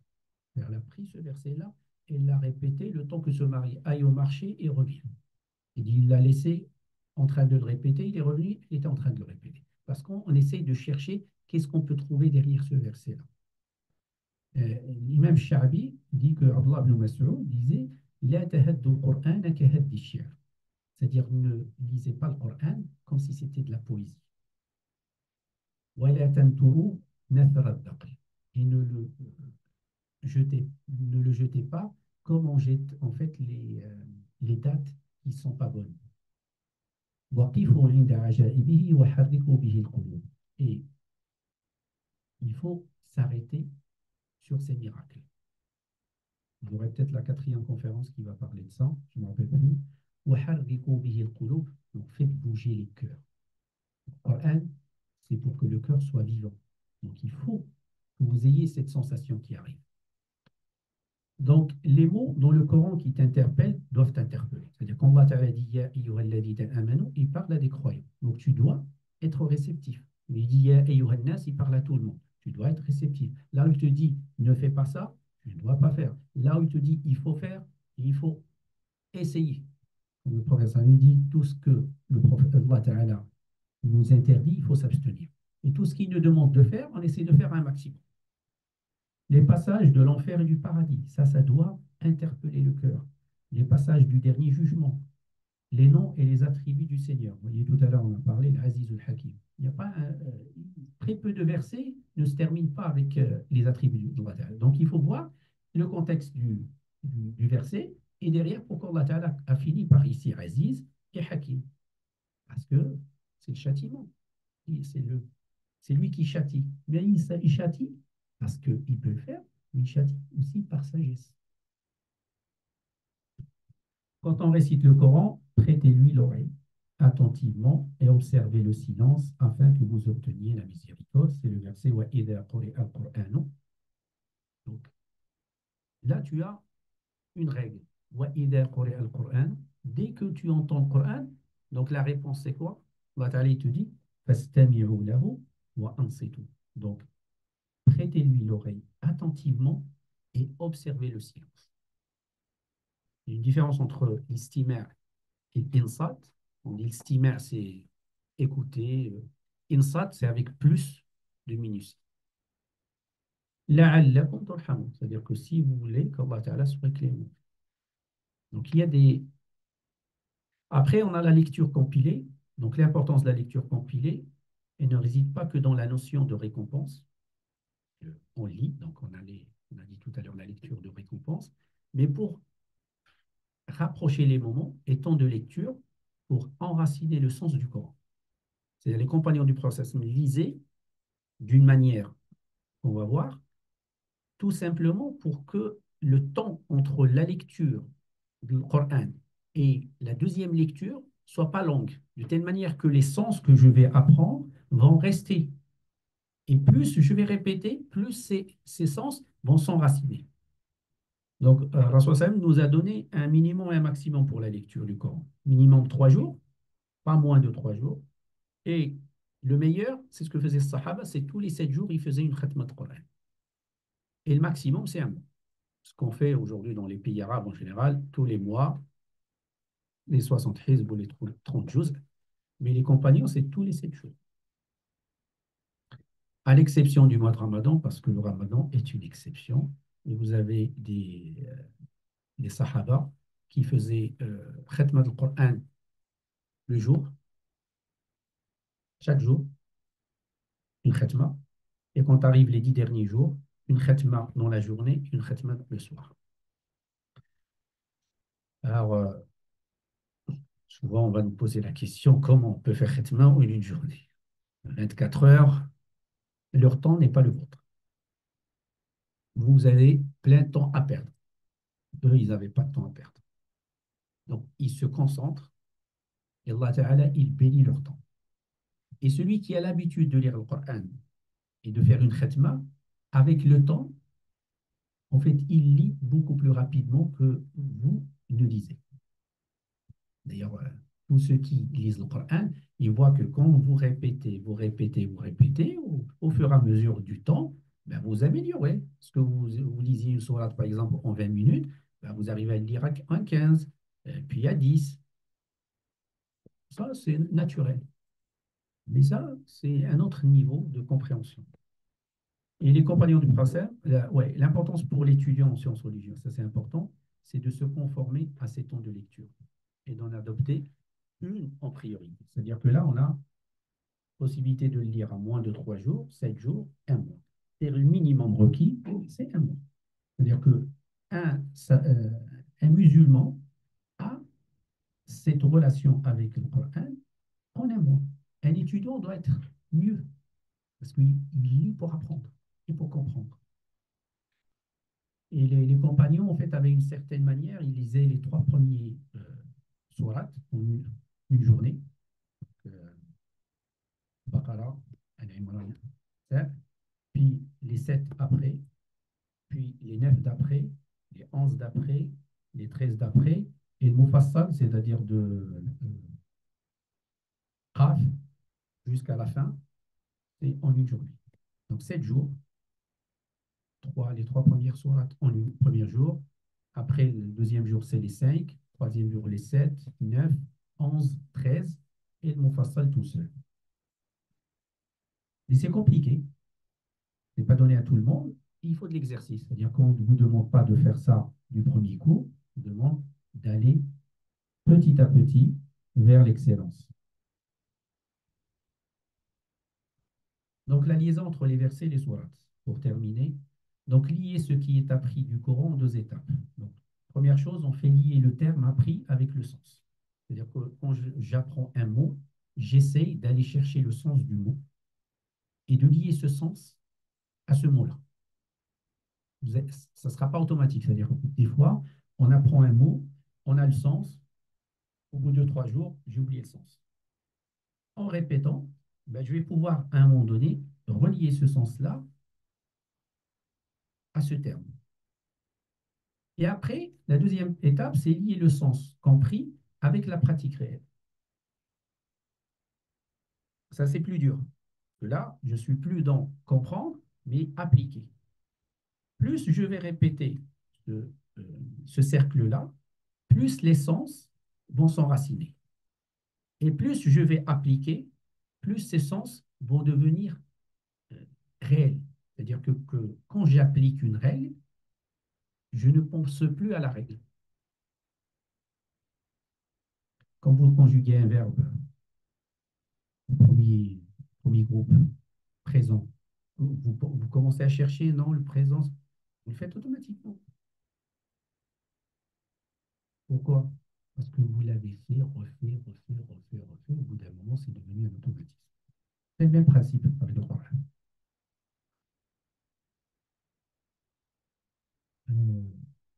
Donc voilà, la méthode consiste en répétant le terme et de survoler les sens connus. C'est-à-dire, quand je vais répéter, parfois un sens va apparaître, un deuxième, un troisième. Donc la répétition peut être instantanée. Quand vous apprenez le Coran, bah, vous répétez tout le temps jusqu'à ce que vous appreniez le sunnah. Ça peut être en fait journalière. Tous les jours, je répète, et hebdomadaire. Et ça, c'est intéressant, par exemple, si vous avez une sourate que vous aimez. Dire, voilà, cette sourate, bah, je l'aime. Pourquoi? Bah, ouais, des fois, on a une sourate qui nous interpelle plus qu'une autre. Ben, vous pouvez faire ça. Et voilà, je vais la répéter tous les jours. Et au bout d'un moment, entre vous, vous allez dire, est-ce que ça m'apporte quelque chose ou pas? Essayez, vous verrez. Alors, l'exemple de Hassan al-Basri avec le verset, j'ai oublié, c'était quel verset? Euh, ah oui, le verset c'est In ta'uddu ni'matallahi la tuhsuha. Donc, si vous essayez de dénombrer les bienfaits de votre Seigneur, vous ne pourrez pas. Et en fait, un jour, lui, il l'a répété, les gens lui ont dit, mais pourquoi tu la répètes régulièrement? Il dit, parce qu'à chaque fois que je ferme les yeux, que je l'ouvre, je vois un nouveau bienfait de mon Seigneur. Donc, je me dis, oui, on ne pourra jamais compter. Donc, il vous a... ouais, ben, c'est ce qu'elle c'est ici. Voilà, on arrive à la fin. Je pense que j'ai été long. Donc, si vous avez peut-être une question à poser, déjà, est-ce que ça vous a apporté quelque chose de nouveau? C'est le plus important, c'est la connaissance s'acquiert. Donc,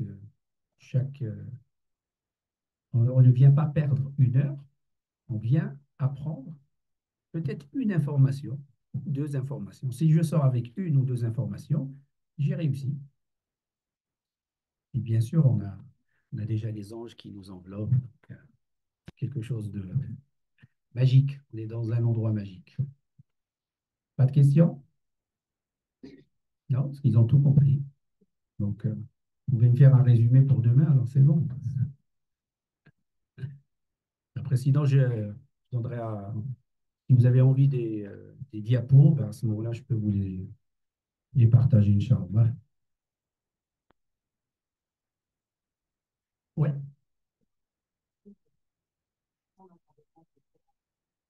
oui. Le Coran d'un? Oui.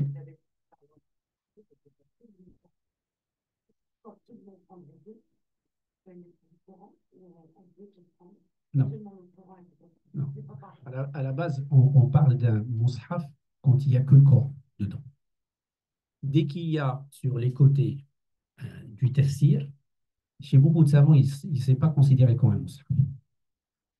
Même si aujourd'hui, c'est-à-dire les nouvelles éditions font qu'on essaye de mettre en fait à côté, par exemple, Tafsir al-Muyassar, c'est pour aider un petit peu le lecteur à avoir vraiment le minimum requis. Des mots qu'on explique, ou parfois on donne le sens de la sourate ou la finalité de la sourate. Non, c'est-à-dire, si vous voulez lire le Coran, vous pouvez lire, parce que au milieu, vous avez le Coran et sur les côtés, vous avez le tafsir. Non, oui, oui, bien sûr. De toute façon, c'est-à-dire que la divergence, elle est juste sur de dire est-ce qu'on considère lui comme un mushaf, c'est-à-dire que vous avez ouvert un mushaf. La lecture, c'est une lecture. Les savants divergent sur le fait que, en fait, pourquoi? Parce qu'on a un statut de Coran. C'est-à-dire ce mushaf que vous avez là, il a un statut. Il y a des règles qui dépendent. Donc, le fait qu'il y ait d'autres choses à mélanger avec le Coran, est-ce qu'on le considère toujours comme un mushaf ou pas? C'est-à-dire, est-ce que j'ai le droit de le porter alors que je ne suis pas, j'ai pas mes ablutions? C'est la difficulté, en fait.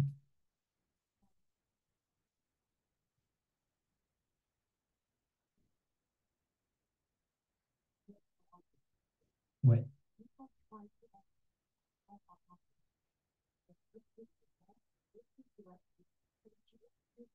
Non, mais quand vous parlez de Bukhari, le Bukhari, c'est un livre de hadith, c'est pas un Coran. Oui, Ibn Kathir, c'est un tafsir. Tafsir. Donc, quand vous prenez un livre de Ibn Kathir, vous n'avez pas le Coran au milieu comme ça. Vous avez un verset, puis on vous explique, un verset, on vous explique. Vous ne faites pas une lecture du Coran du début jusqu'à la fin. Là, vous êtes en train d'étudier le Coran. Ouais. Dans ce sens-là, ouais, dans ce sens-là, c'est pas la même chose.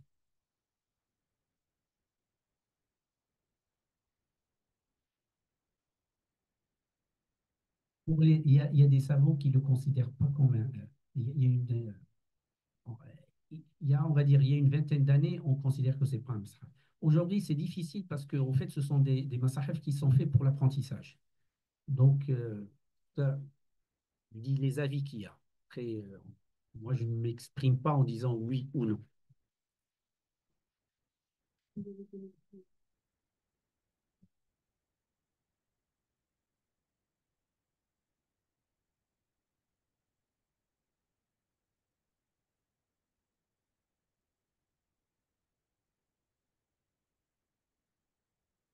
que la récompense de la lecture du Coran est identique en début et fin de nuit en dehors de la prière.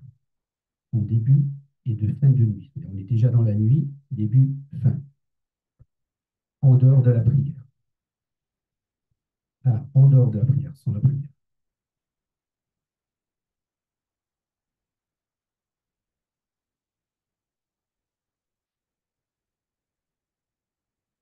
Je n'ai pas la réponse. C'est-à-dire, il n'y a rien qui me vient pour dire oui ou non. Donc, une des choses qu'on doit toujours être humble quand on ne sait pas, on ne sait pas. Mais lisez le Coran la nuit. Vous aurez déjà ajr de qira'a. Donc ça, il n'y a pas de problème. Après, si vous voulez augmenter votre récompense, faites la nuit, puisque qira'a du Coran dans la journée et la nuit, on a effectivement un ajr supplémentaire. Dernier tiers, fin de nuit. Oui. À ce moment-là, c'est le Dua qui est privilégié. Parce qu'Allah Ta'ala descend. Ce n'est pas le Coran à ce moment-là, c'est le Dua qui est le plus privilégié. Allah Ta'ala, il te dit هل من تائب فأتوب عليه هل من سائل.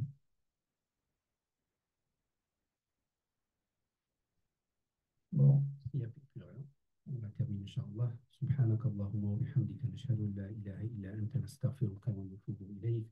اللهم اغفر لنا ذنوبنا وكفر عنا سيئاتنا وتولنا مسلمين والحقنا بالصالحين.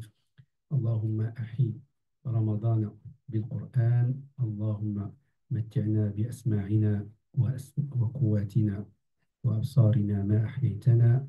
اللهم يسر لنا صيام رمضان وقيام ليله وقراءة قرآنه. اللهم سلمنا لرمضان وسلم رمضان لنا وتقبله منا سالما. ربنا آتنا في الدنيا حسنة وفي الآخرة حسنة وقنا عذاب النار. سبحان ربك رب العزة عما يصفون وسلام على المرسلين وآخر دعوانا أن الحمد لله رب العالمين.